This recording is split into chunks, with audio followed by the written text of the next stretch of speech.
મિત્રો જ્યારે બે વખત ઓઇલ બદલો છો ત્યારે એક વખત આ ડીઝલ ફિલ્ટર બદલવું જરૂરી છે. તો મિત્રો આપણે બોસ્કો કંપનીની જે ડંકી એટલે કે આપણે જે કંપની આપેલું છે બધાને ખરેખર આવી રીતે નથી આવતું, સાદી સિસ્ટમ હોય છે.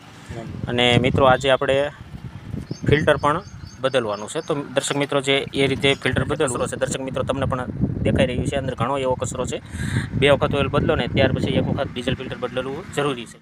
તો દર્શક મિત્રો આવી રીતે જે કચરો છે એને કાઢી અને સારી રીતે વ્યવસ્થિત રીતે સાફ કરી નાખું, જેથી કરીને આપણે ઘડીએ વળીએ એર ન આવી રીતનો કચરો હોય છે આ ખરેખર સાફ કરી નાખો.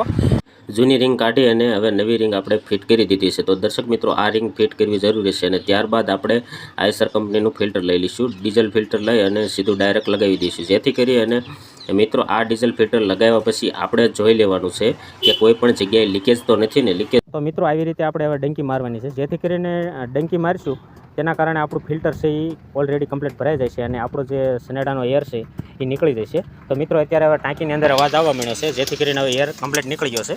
બસ હાર્દિકભાઈ હવે તમે રહેવાય દો, એર કમ્પ્લીટ થઈ. આવી રીતે સર્વિસ કરી અને હાઇડ્રોલિક 1-2 વખત ઊંચી કરી દેવી.